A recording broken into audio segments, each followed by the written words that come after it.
کماری لڑکی کو اس کے والدین سے لے کر بڑا عمدہ لباس اسے ہم پہناتے ہیں، بڑا تیار کرتے ہیں، زیورات پہناتے ہیں، اور پھر اس کو دریائے نیل میں ڈال دیتے ہیں، یعنی اس کو پانی میں ڈبو دیتے ہیں۔ حضرت عمر بن عاص نے کہا کہ یہ کیسی رسم ہے؟ اسلام میں تو ایسا ہرگز نہیں ہو سکتا، کیونکہ اب اسلام آ چکا تھا اور مصر فتح ہو چکا تھا، مسلمانوں کے اب وہاں احکامات جاری تھے۔ تو آپ نے فرمایا کہ یہ اسلام تو پرانی اور واہیات رسموں کو مٹاتا ہے، جو پرانی واہیات رسمیں ہیں۔ تو لوگوں نے کہا کہ اگر آپ نے ایسا کیا تو دریا کی روانی کم ہو جائے گی۔ آپ نے کہا نہیں ہو سکتا۔ اب ایسا ہی ہوا کہ دریا کی روانی کم ہوتی گئی۔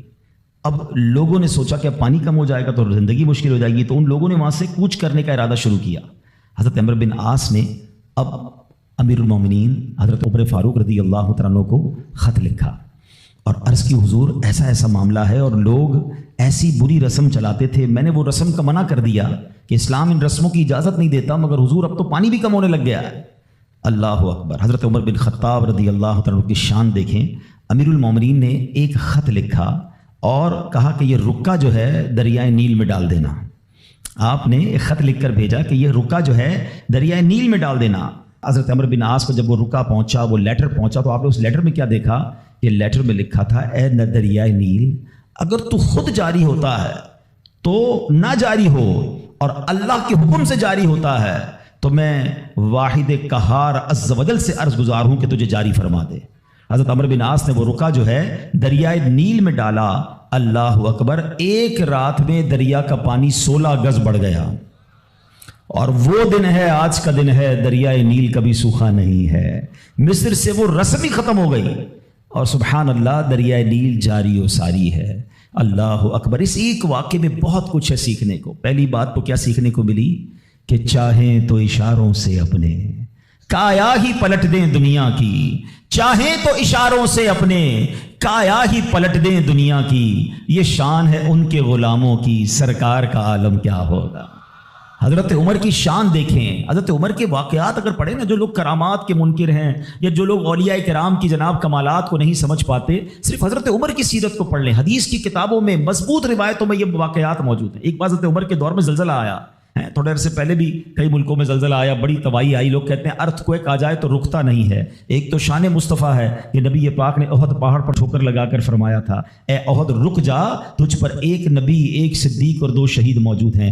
آقا نے ٹھوکر لگا کر زلزلہ روکا تھا۔ ایک بار حضرت عمر کے دور میں زلزلہ آیا تھا، اور حضرت عمر نے کوڑا نکال کر، درہ نکال کر زمین پر مار کر فرمایا، اے زمین رک جا، کیا عمر تجھ پر عدل نہیں کرتا؟ اور زمین ساکن ہو گئی۔ اللہ اکبر۔ حضرت عمر رکا لکھتے ہیں دریائے نیل کے نام، اور پھر دریائے نیل جاری ہو جاتا ہے۔ تو اے میرے پیارے اسلامی بھائیوں، ایک بات تو یہ پتہ چلی کہ اللہ تعالیٰ جسے چاہے کوئی کمال عطا فرمائے، وہ رب کی عطا ہے۔ یقیناً اگر کسی اللہ کے ولی کے پاس، کسی صحابی کے پاس، کسی نبی کے پاس، ہاں یہ بات یاد رہے کہ انبیاء کے پاس جو کمالات ہوتے ہیں، جو حق کی دلیل کے لیے وہ پیش کرتے ہیں، وہ معجزات ہوتے ہیں۔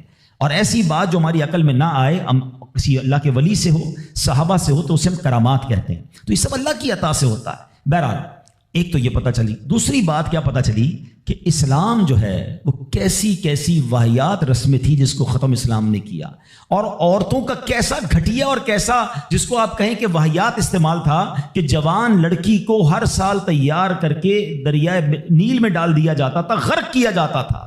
یہ اہمیت تھی اسلام سے پہلے عورتوں کی۔ اللہ اکبر۔ ایسا دور تھا میرے پیارے اسلامی بھائیوں کہ اگر تھوڑا سا ہم اسلام سے پہلے کے حالات دیکھیں نا عورتوں کے بارے میں، تو حیثیت کیا تھی کہ وہ مردوں کی خواہشات پورا کرنے کے لیے کھلونا تھیں۔ عورتیں دن رات مردوں کی خدمت کرتی، محنت مزدوری بھی عورتیں کرتی، اور جو کچھ کماتی وہ مردوں کو دے دیا کرتی، مگر وہ ظالم مرد ان عورتوں پر کچھ بھی خرچ نہ کیا کرتے، عورتوں کو جانوروں کی طرح مارتے پیٹتے تھے۔ ذرا ذرا سی بات پر عورتوں کے کان، آنکھ اور ناک کاٹ دیا کرتے تھے، عورتوں کو دردناک سزائیں دے کر قتل کر دیا کرتے۔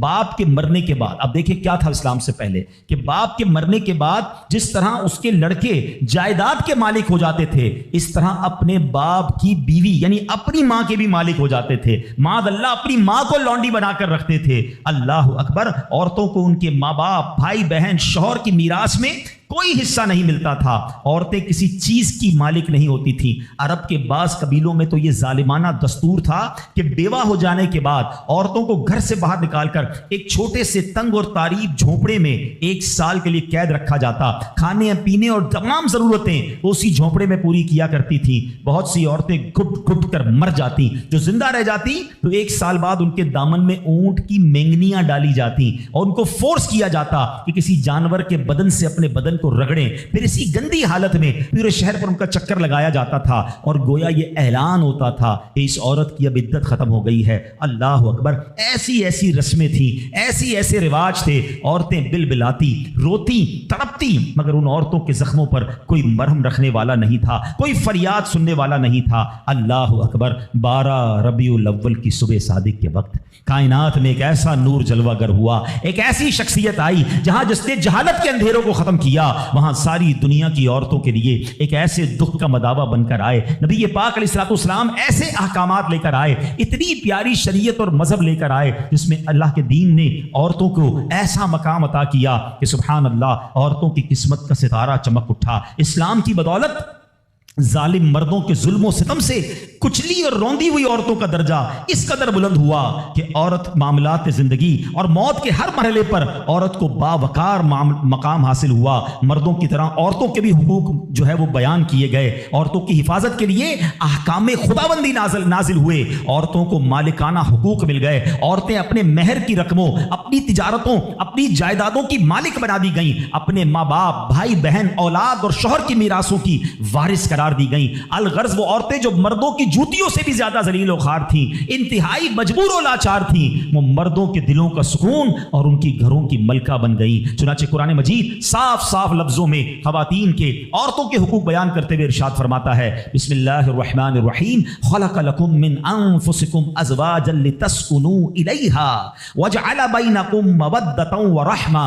قرآن کہتا ہے تمہارے لیے تمہاری جنس سے جوڑے بنائے کہ ان سے آرام پاؤ اور تمہارے آپس میں محبت اور رحمت رکھی۔ اب کوئی مرد نہ عورتوں کو مار پیٹ سکتا ہے، نہ ان کو گھروں سے نکال سکتا ہے، اور نہ کوئی ان کے مال و اسباب یا جائیدادوں کو چھین سکتا ہے، بلکہ ہر مرد پر مذہبی طور پر عورتوں کے حقوق ادا کرنے لازم ہیں۔ اللہ اکبر، گویا اسلام نے ظلم کا دروازہ بند کر دیا، کبھی ماں کے روپ میں، کبھی بیٹی کے روپ میں، کبھی بہن کے روپ میں، تو کبھی زوجہ کے روپ میں۔ اللہ اکبر، عورت کو ایک ایسا مرتبہ عطا فرما دیا کہ عورت کسی بھی روپ میں ہو، جب بھی اس کے جناب حقوق تلف کیے جائیں گے، نا انصافی کی جائے گی، اسلام وہاں پر اپنا کردار ادا کرتا ہے، اسلامی قوانین سامنے آتے ہیں، عورتوں کے حقوق بیان کیے جاتے ہیں۔ آؤ سب سے پہلے بات کرتے ہیں بیٹی کی۔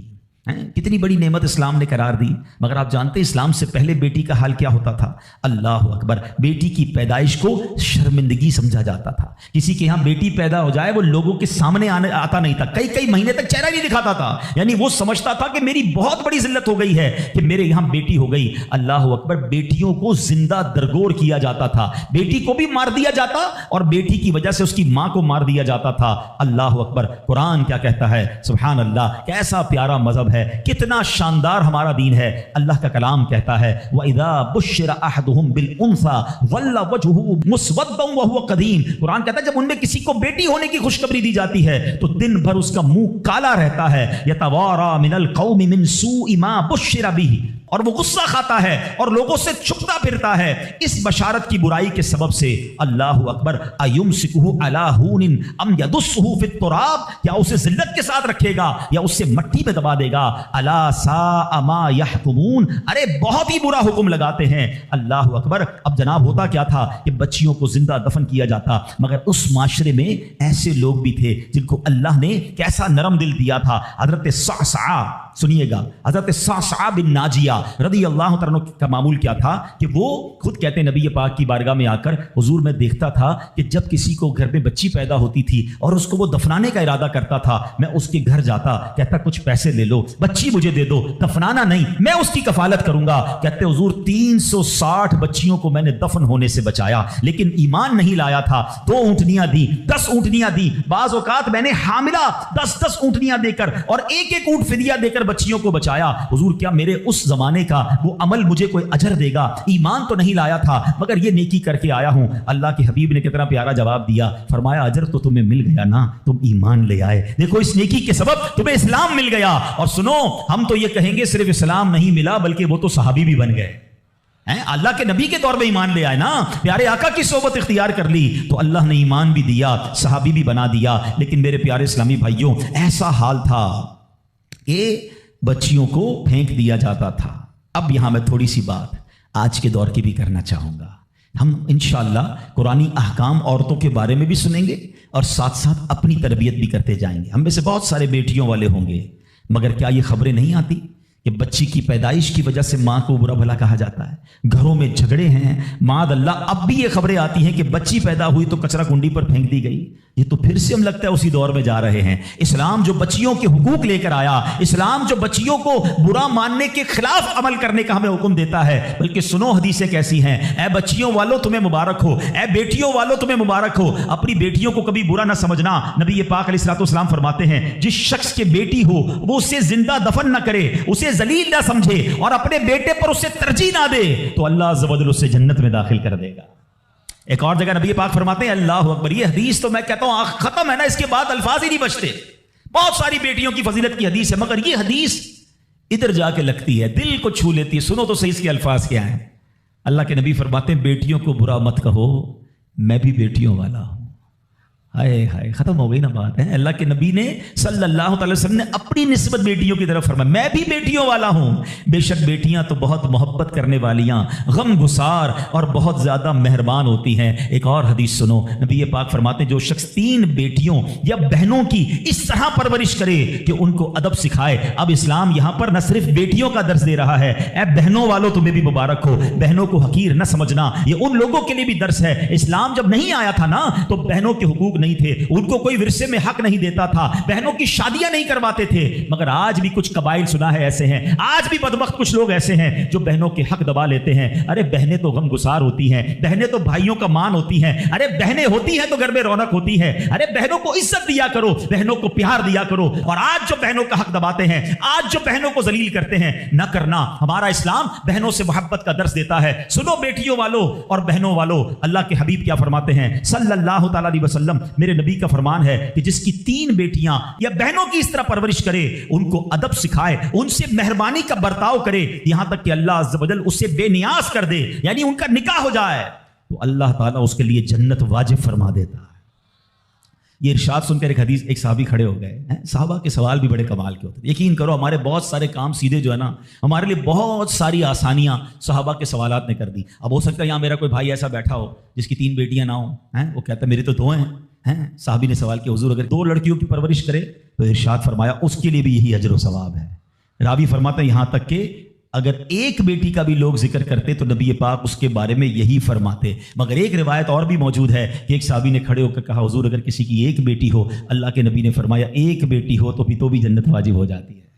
بیٹیوں پر شکایت، بیٹیوں پر منہ چڑھاتے ہو، بیٹیوں پر لڑائی کرتے ہو، اللہ اکبر، یہ تو جنت میں جانے کا ٹکٹ ہے۔ تو اپنی بیٹیوں سے پیار کریں۔ اور باپ جتنے بیٹھے نا، مجھے پتا ہے وہ میری بات کی تائید کریں گے، شاید پیدائش پہ منہ چڑھایا ہوگا کسی نے، لیکن آج بھی باپ سے زیادہ کلوز بیٹی ہی ہوتی ہے، پیار وہ باپ سے بیٹی ہی کرتی ہے۔ گھر جاؤ تو بیٹی باپ کا انتظار زیادہ کرتی ہے، مگر نہ جانے کیوں بیٹی کی پیدائش کو اچھا پھر اگر بیٹیاں ہو بھی گئیں، کسی کی 3 ہو گئیں، 4 ہو گئیں، نہیں ہو رہا بیٹا، تو کس بات کی لڑائی ہے؟ کیا عورت کے ہاتھ میں ہے کہ وہ بیٹا پیدا کرے؟ خامہ خائی گھر میں جھگڑا، تانے دینا اس بیچاری کو۔ اب تو میڈیکل سائنس بھی کہتی ہے جناب وہ کسی ایک کا قصور ہی نہیں ہے، اللہ کی دین ہے، لیکن خامہ خائی کسی ایک عورت پر جو ہے وہ ہنگامہ کر کے نہ جانے اس کی دل آزاری کا سامان کرتے ہیں۔ نہ کریں ایسا، میں آپ کو حدیث سنا رہا ہوں، اور اسلام عورتوں کے حقوق کی شاندار انداز سے بیان کرتا ہے۔ اللہ کے نبی علیہ الصلوۃ والسلام فرماتے ہیں جب کسی کے ہاں لڑکی پیدا ہوتی ہے، سنو گھر پہ مہمان آئے تو اچھا لگتا ہے نا، اور کوئی بڑا اہم مہمان آ جائے، کوئی بڑے بزرگ آ جائیں تو کتنا خوش ہو جاتے ہیں آپ۔ کئی ایسے بزرگ ہوں گے، کئی ایسے علماء ہوں گے، کوئی ایسی شخصیت ضرور ہوگی جس کو آپ اپنے گھر بلانا چاہتے ہوں گے، مگر آپ سوچتے ہوں گے یار وہ میرے گھر کیسے آئے گا، بہت بڑا آدمی ہے، بڑا مصروف شخص ہے، پسند تو مجھے بہت ہے مگر میں گھر نہیں بلا سکتا۔ سنو جب تمہارے گھر بیٹی آتی ہے تو پتہ ہے کون مہمان آتا ہے؟ اللہ کے نبی فرماتے ہیں جب کسی کے ہاں لڑکی پیدا ہوتی ہے تو اللہ عز و جل فرشتوں کو گھر بھیجتا ہے۔ ہاں آپ کے گھر فرشتے آتے ہیں اور کیا کہتے ہیں؟ فرشتے آ کر کہتے ہیں اے گھر والوں تم پر سلامتی ہو. پھر فرشتے اس بچی کو اپنے پروں کے سائے میں لیتے ہیں, اس کے سر پر ہاتھ پھیرتے ہوئے کہتے ہیں یہ کمزور سی جان ہے جو ایک کمزور جان سے پیدا ہوئی ہے, جو شخص اس کمزور جان کی پرورش کی ذمہ داری لے گا تو قیامت تک مدد خدا اس کے شامل حال رہے گی. تو اب کبھی بھی بیٹیوں پر زیادتی نہیں ہونے دینی. ہاں بیٹیوں کی دعائیں لو, بیٹیوں کی خدمت کرو. اور اے بھائیوں جن کی بہنیں ہیں, ہمارا اسلام بہنوں سے محبت کا درس دیتا ہے. یقین کریں بہنوں کی دعائیں بھائی کو بہت اوپر لے جاتی ہیں. خوش نصیب ہے وہ بھائی. اچھا ہمارے ایک اور نظام پتہ ہے کیا ہے کہ جب تک ماں باپ کے ساتھ رہ رہے ہیں تو چلے بھائی بہنوں میں پیار ہے. اب بھائی بہنوں میں شادی ہو گئی, سب کی شادیاں ہو گئی اور ماں باپ چلے گئے, تو اب نارملی لوگ اپنی بہنوں کو اگنور کرتے ہیں. اب یار میں تو اپنی بیوی کو دیکھوں گا, اپنے بچوں کو دیکھوں گا, اپنی کمائی کو دیکھوں گا. نہیں, اب بھائی کا کام ہے کہ وہ والد کا کردار ادا کرے, بہنوں کو یہ احساس دلائے کہ تمہارے ماں باپ چلے گئے ہیں مگر تمہارے بھائی زندہ ہیں, ہر مشکل میں تمہارے بھائی تمہارے ساتھ کھڑے ہوں گے. کبھی بہنوں کو یہ ریئلائز مت کرانا کہ وہ اکیلی کہیں کسی پرابلم میں ہو تو وہ اکیلے میں سوچے کہ میرے ماں ہوتی تو میں کس سے ماں سے بات کر لیتی, باپ ہوتا تو میں باپ سے کہہ دیتی, بھائی کو کیا کہوں گا تو سنتا ہی نہیں ہے. ہیں ایسے بھائی آج بھی کہ بہنیں انہیں اپنا دکھ بھی شیئر نہیں کرتی ہیں, بلکہ بھائیوں کو پڑی نہیں ہے بہن کدھر گئی. یہ مت کرنا. اگر تم اپنے ماں باپ کی روح خوش کرنا چاہتے ہو نا تو بھائی بہن جڑ کے رہو, بھائی بہنوں میں پیار رکھو. یہ پیسہ سب کچھ نہیں ہے. ارے جو کچھ میرے پاس ہے اگر میرے بھائی بہنوں پہ خرچ ہو جائے تو اس سے اچھی کیا چیز ہے. یہ یاد رکھیں جو سوشل میڈیا پہ ہزاروں فرینڈ بنائے بیٹھے نا کہ میرے 5000 فرینڈ تو میرے 10,000 فرینڈ, کسی دن بستر پر پڑو گے نا اسپتال میں تو اس بستر کے کنارے تمہیں تمہارے بھائی بہن ہی نظر آئیں گے. اس سوشل میڈیا والا تمہارا جو سارے دن چیٹنگ جس کے ساتھ واٹس ایپ پہ لگے ہوئے ہو نا گروپ میں, کوئی نظر نہیں آئے گا. جب تمہارے گھر میں کوئی بچے کا پرابلم ہوگا رات آدھی رات کو اگر تمہارے گھر کوئی آ کے تمہیں دلاسا دے گا تو تمہارے بھائی بہن ہوں گے. میں کئی بار بیان میں ایک مثال دے چکا ہوں, چلو آج پھر دے دیتا ہوں, کاش یہ بات سمجھ آ جائے. یہ جو فیملی ہوتی ہے نا یہ تسبیح کی طرح ہوتی ہے, اور ہم نے دیکھا ہے کہ یہ جو ہے نا تسبیح کے اوپر والا حصہ یہ ماں باپ ہوتے ہیں. یہ ٹوٹ جائے نا, ماں باپ چلے جائیں, پوچھو ان سے جن کی ماں چلی گئی ہے, پوچھو ان سے جن کے والد چلے گئے ہیں. جب یہ چلے جاتے ہیں نا تو اپنے بھائی بہنوں کو جس طرح تسبیح کے دانے بکھرتے ہیں نا اس طرح بکھرتے دیکھا ہے. جب تک ماں باپ ہیں پہلے تو ان کی برکتیں لینا, اور جب یہ چلے جائیں نا تو یہ دانے بکھرنے مت دینا, جوڑ کے رکھنا اپنی فیملی کو. یہ فیملی یہی تو پیار ہے زندگی میں.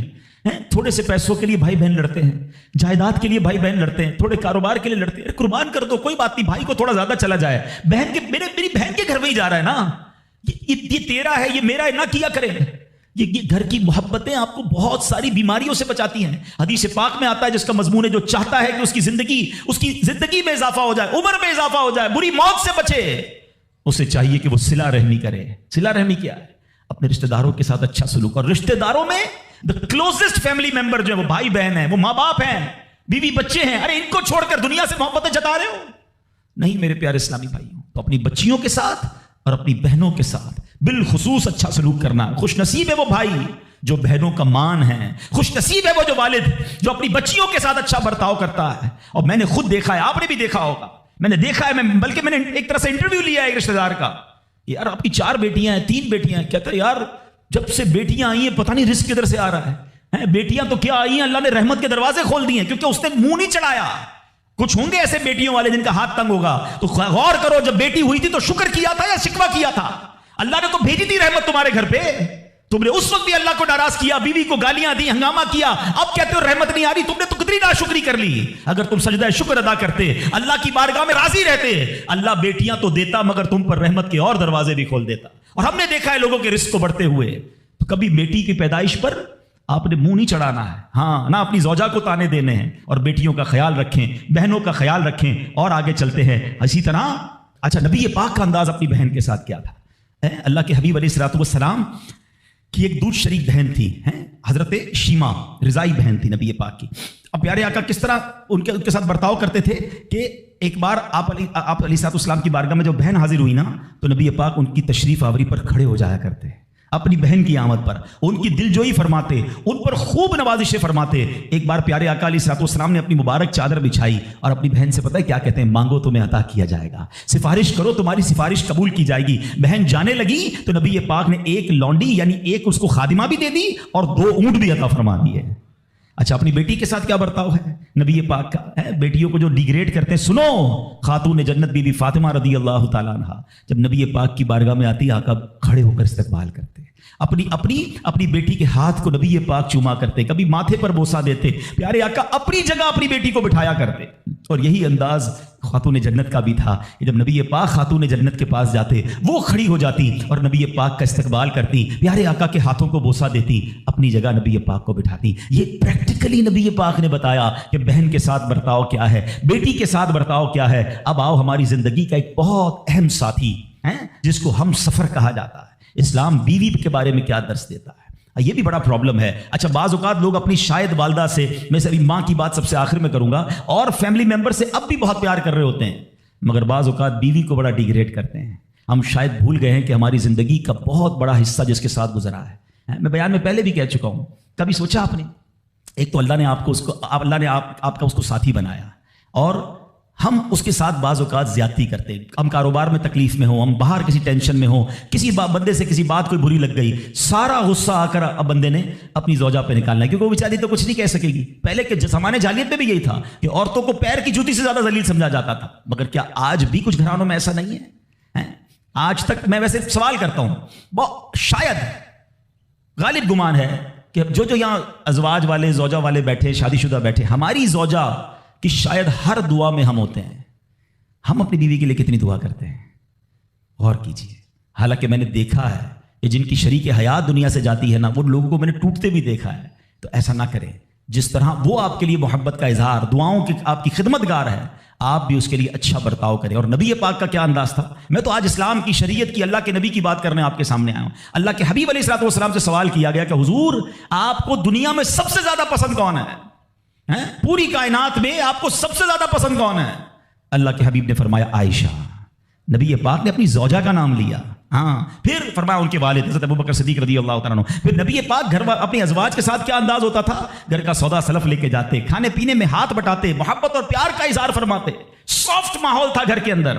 ہمارے گھر میں ایسا ماحول ہے نہیں میرے پیارے اسلامی بھائیوں. ہمیں یہ سوچنا ہے کہ ہمیں اپنے گھر والوں کے ساتھ کیا انداز اختیار کرنا ہے. نبی پاک علیہ الصلوۃ والسلام فرماتے ہیں کہ اسلام سے پہلے، بلکہ بخاری شریف کی حدیث بتاتا ہوں، اسلام سے پہلے مال کے لیے جانوروں اور دوسرے ساز و سامان کے ساتھ ساتھ بیوی کو بھی رہن رکھوا دیا جاتا تھا. جیسے پیسے کوئی رہن رکھواتا تھا نا، بیوی بھی ایک مال کی طرح تھی. لوگ گروی رکھوا دیتے تھے اپنی بیوی کو. یہ اسلام سے پہلے بیویوں کا حال تھا. اللہ اکبر. اسلام نے نکاح کے ذریعے عورت کو مرد کے آدھے ایمان کا محافظ قرار دے دیا. قرآن کہتا ہے وَعَاشِرُوهُنَّ بِالْمَعْرُوفِ، ان سے اچھا برتاؤ کرو. اسلام نے بیویوں کے ساتھ اچھا برتاؤ کرنے والے کو سب سے بہترین قرار دیا. اللہ اکبر. خواتین تو میں کہتا ہوں، میں یہاں انشاءاللہ اس بات کو بھی، اگر واقعی عقل مند خواتین اس بیان کو سنیں گی تو وہ جو مسکنسپشن پیدا کیا جاتا ہے کہ جناب اسلام میں عورتوں کو آزادی نہیں ہے، جناب اسلام میں عورتوں کے لیے گھٹن ہے. اللہ اکبر. ذرا پہلے اسلام سے پہلے کے حالات پڑھو اور اس کے بعد اسلام کے آنے کے بعد عورتوں کو کیا شاندار مقام میرا دین دیتا ہے. اللہ کے نبی نے دا بیسٹ لوگوں کی جب مثال بیان کی، بہترین لوگوں کی مثال بیان کی، تو نبی پاک فرماتے ہیں، ترمذی کی حدیث ہے، سب سے بہتر وہ ہے جو اپنے اہل کے لیے بہتر ہو، یعنی اپنی فیملی کے لیے بہتر ہو. اور آقا فرماتے سنو میں تم سب سے زیادہ اپنے اہل کے لیے بہتر ہوں. نبی پاک سب سے زیادہ اپنی فیملی کے لیے بہتر. نبی پاک علیہ الصلوۃ والسلام سے ایک شخص نے پوچھا حضور شوہر پر بیوی کا کیا حق ہے؟ تو آپ نے فرمایا جب وہ کھائے، یعنی شوہر کھائے تو بیوی کو کھلائے، جب لباس پہنے اسے بھی پہنائے، اس کے چہرے پر نہ مارے، اسے بدصورت نہ کہے، اور اگر سمجھانے کے لیے اس سے علیحدگی کرنی پڑے تو گھر میں ہی علیحدگی کرے. اللہ اکبر. ایک بار حضرت عمر فاروق رضی اللہ عنہ کی بارگاہ میں، سنیے کا بڑا دلچسپ واقعہ. سیدنا عمر فاروق کا کتنا بڑا نام ہے. آپ کے جلال کی، آپ کی عدالت کی مثالیں دی جاتی ہیں. بڑے بڑے لوگ آپ کے سامنے تھر تھر کانپتے تھے. حضرت عمر کا حال یہ تھا، آپ کا گھر میں انداز کیا تھا کہ ایک شخص آیا کہ میں حضرت عمر کے پاس جاؤں اور بتاؤں میری بیوی جو ہے مجھ سے اس طرح بات کرتی ہے، اور میرا وہ انداز نہیں ہوتا جو شوہر کے سامنے ہونا چاہیے. ہوتا ہے گھروں میں، ہو جاتا ہے. تو حضرت عمر کے دروازے پر پہنچا نا، تو اندر سے اسے سیدنا عمر فاروق رضی اللہ تعالیٰ عنہ کی زوجہ ام کلثوم رضی اللہ تعالیٰ عنہ کی ناراضگی کی عالم میں گفتگو کرتے ہوئے سنا. وہ حضرت عمر سے بات کر رہی تھی. تو وہ شوہر سوچنے لگا کہ میں تو اپنی بیوی کی شکایت لے کر آیا تھا، حضرت کے تو گھر کا بھی معاملہ ہی ایسا ہی ہے. تو وہ کہتے میں واپس ہونے لگا. حضرت عمر نے بلا لیا. کیوں آئے تھے؟ تو کہا کہ میں تو حضرت اپنی بیوی کی شکایت کرنے آیا تھا، مگر میں آپ کے دروازے پر آیا، آپ کے گھر کا ماحول دیکھا تو میں سمجھ گیا ہم دونوں ایک ہی معاملے میں ہی ہیں، آپ کا بھی ویسا ہی حال ہے. اب حضرت عمر نے جو ان کی تربیت فرمائی نا، آپ نے فرمایا میری بیوی کے مجھ پر چند رائٹس ہیں، چند حقوق ہیں، مجھے اس سے چند فائدے حاصل ہوتے ہیں جس کی بنا پر میں اس سے درگزر کرتا ہوں. پہلا یہ کہ یہ میرے لیے جہنم کی آڑ ہے، میرا دل اس کی وجہ سے حرام کاموں سے بچا رہتا ہے۔ نمبر 2، جب میں گھر سے نکل جاتا ہوں یہ میری خزانچی بن جاتی ہے، یعنی میرے مال کی نگہبان بن جاتی ہے، میری دھوبن بن جاتی ہے، میرے کپڑے دھوتی ہے، میرے بچے کی پرورش کرتی ہے، میرے لیے روٹیاں اور کھانے پکاتی ہے۔ تو وہ شخص کہتا ہے یہ سارے فائدے تو مجھے بھی اپنی بیوی سے حاصل ہیں، تو میں تو کبھی درگزر سے کام نہیں لیتا، وہ مجھے کہتی میں اس سے لڑنا شروع کر دیتا ہوں۔ کہتا آج آپ کی بات سے نصیحت مل گئی، اب میں اپنی بیوی کی چھوٹی ماٹی باتوں کو میں بھی درگزر کر دوں گا۔ کتنی پیاری بات بتائی، ہم وہ ساری باتیں بھول جاتے ہیں، ایک غلطی پر پکڑ لیتے ہیں، ایک غلطی پر ڈانٹتے ہیں، ہر غلطی پر جناب ایسا نہیں ہوتا، ہر غلطی کی سزا سزائے موت نہیں ہوتی ہے، ہم غلطیاں نہیں کرتے۔ اگر جس طرح ہم اپنی بیوی کو اور غلطی پر ڈانٹتے وہ ڈانٹنا شروع کر دے پھر کیا حال ہوگا؟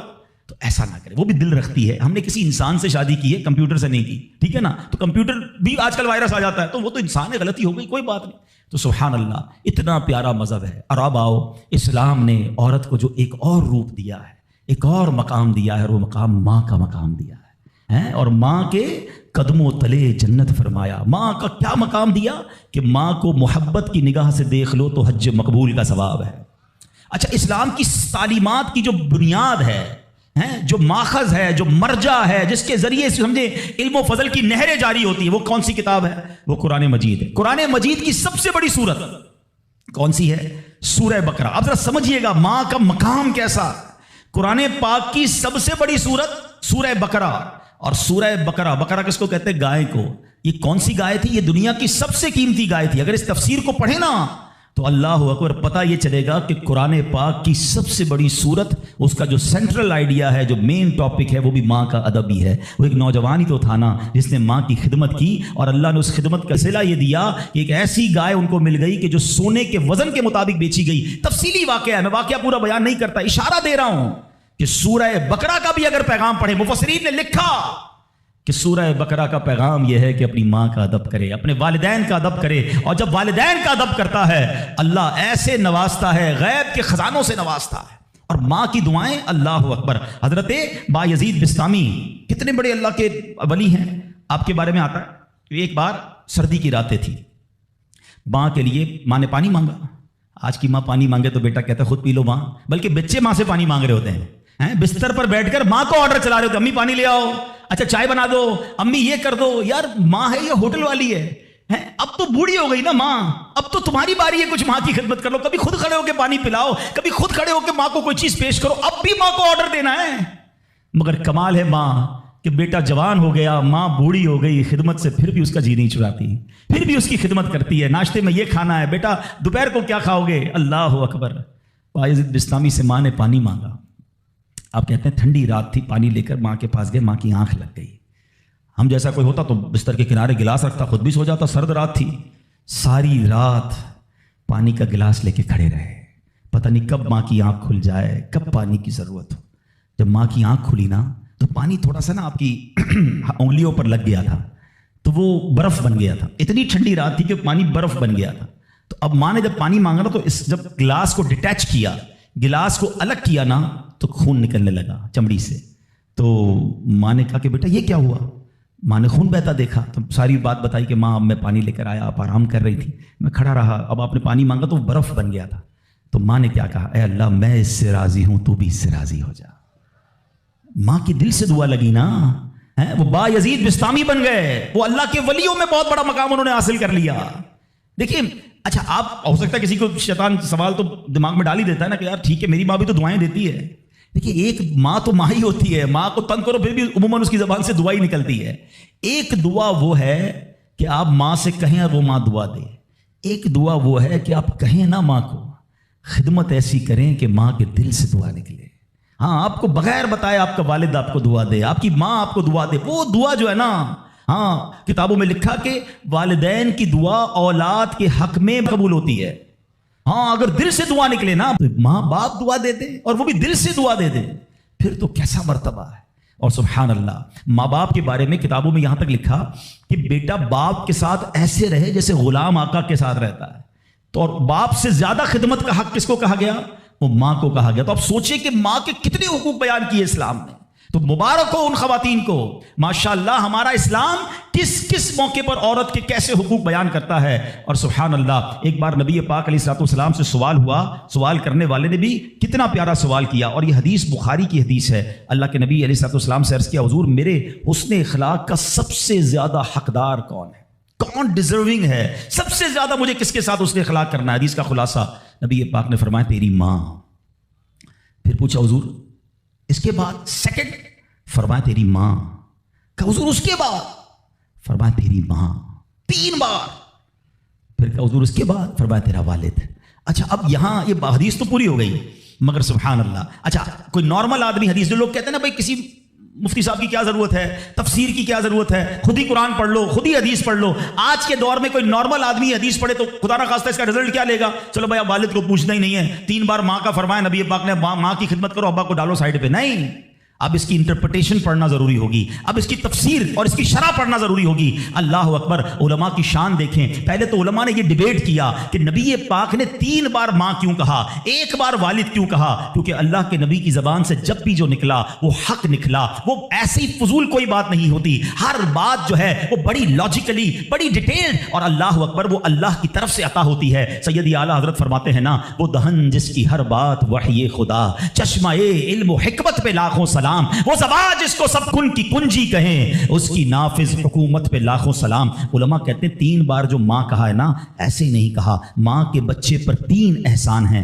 نمبر 1، ماں بچے کو پہلے 9 ماہ اپنے پیٹ میں پالتی ہے، اس کی جسم میں کتنی تبدیلیاں ہوتی ہیں، کتنی تکلیفیں وہ اٹھاتی ہے۔ نمبر 2، جب پیدائش ہوتی ہے، رائٹ دا ٹائم آف پیدائش، وہ بالکل موت کے قریب سے ہو کر آتی ہے، شدید درد اور ایسی کیفیت ہو جاتی ہے کہ کئی لوگ دنیا سے چلے بھی جاتے ہیں۔ اور تیسری ماں مہربانی کیا کرتی ہے کہ اپنے بچے کو پھر پالتی ہے۔ فرمایا ماں 3 احسان کرتی ہے بچے پر، اس لیے 3 بار ماں کہا۔ اور ان تینوں احسانوں میں والد ایک احسان کرتا ہے، وہ بچے کو پالتا ہے، اس لیے 1 بار والد کہا۔ سبحان اللہ، ایک ایک لفظ حکمت بھرا ہے۔ اب علماء کہتے ہیں اس حدیث کا مطلب یہ ہوگا کہ عزت والد کی زیادہ کرے گا اور خدمت ماں کی زیادہ کرے گا، یعنی والد کا بھی احترام ہے۔ اللہ اکبر، یہ ہماری شریعت ہے۔ تو سبحان اللہ، آج میرے جو بیان کا موضوع ہے کہ اسلام عورت کا کیسا مقام بیان کرتا ہے، ہر روپ میں عورت کے حقوق کو جو ہے وہ سیف کرتا ہے، اس کے حقوق کو بیان کرتا ہے اور اس پر ظلم و ستم سے بچاتا ہے۔ تو سبحان اللہ، ہم یہاں جتنے بھی بیٹھے ہیں، کسی کے گھر میں بیٹی ہوگی، کسی کے گھر میں بہن ہوگی،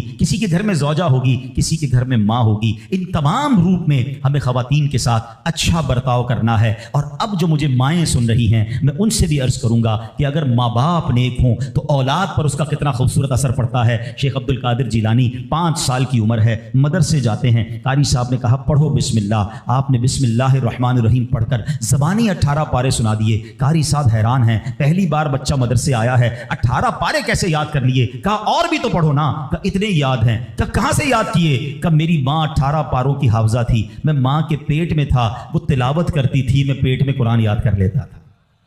اچھا یقیناً غوث پاک کی کرامت ہے، یہ آج کے دور میں پاسبل ایسے ہم جیسے لوگوں کے لیے پاسبل نہیں نظر آتا، لیکن ایک بات تو ہے نا کہ وہ تلاوت کرتی تھی، دودھ پلاتے وقت تلاوت کرتی تھی۔ سیدہ فاطمہ رضی اللہ تعالیٰ عنہا کے بارے میں بھی آتا ہے کہ خاتون جنت حسنین کریمین کو جب دودھ پلاتی یا جھولا دیتی تھی، انہیں قرآن سناتی تھی۔ آج ہم کیا کرتے ہیں، چھوٹے بچے کو بھی موبائل پکڑا دو، ہر کھلونے میں میوزک، اسٹارٹ سے ہی اس کو میوزک کا عادی ہم بنا رہے ہیں۔ تو میری مائیں، میرے بھائی، اگر آپ اپنے بچوں کو نیک دیکھنا چاہتے ہیں تو غوث پاک کی سیرت سے سیکھو کہ ماں باپ نیک تھے، اللہ نے اولاد کو کیسا بنا دیا۔ تو اگر میں اور آپ چاہتے ہیں، آج بیان تو ہو رہا ہے نا کہ ماں کے ایصال ثواب کرنا ہے، ماں کی خدمت کرنی ہے، لیکن بچے کو دین کے قریب لاؤ گے تو آپ کی خدمت کرے گا نا۔ آج کل تو دنیا کے اتنا حوالے کر دیا ماں باپ نے کہ بعد میں خود اپنے بچوں سے ڈر لگ رہا ہوتا ہے، ارے باپ رے باپ، میرا بچہ بڑا آفیسر ہے، میرا بچہ بڑا ڈگری ہولڈر ہے، وہ فلاں ادارے میں کام کرتا ہے، اس کو برا لگ جائے گا۔ ارے تف ایسی اولاد پر جس سے ماں باپ بات کریں تو انہیں ڈر لگے کہ بیٹے کو برا لگ جائے گا۔ اپنے بیٹے کو دیندار بناؤ، انشاءاللہ اگر آپ کا بیٹا صحیح معنوں میں دیندار بن گیا، عالم بنا، مفتی بنا، یا بے شک اچھی کتابیں پڑھ کر، قرآن و حدیث پڑھ کر اچھا مبلغ بن گیا، اس بیٹے کو ڈر لگے گا کہیں ماں باپ کو برا نہ لگ جائے۔ یہ فرق ہوتا ہے، بچہ دین سیکھے تو اب بچہ ماں باپ کا ادب کرتا ہے۔ تو بہرحال اگر ہم چاہتے ہیں کہ ہماری اولاد ہماری زندگی میں بھی ہماری فرما بردار رہے اور ہمارے مرنے کے بعد بھی ہمارے لیے صدقہ جاریہ بنے، تو ہمیں خود بھی نیک بننا ہوگا اور اپنے بچوں کو نیک ماحول سے وابستہ کرنا ہوگا۔ سبحان اللہ، غوث پاک رضی اللہ تعالیٰ کی سیرت کو دیکھیں۔ ماں کو کہتے ہیں ماں بغداد جانا ہے، کیوں جانا ہے؟ گھومنے پھرنے نہیں، علم دین سیکھنے۔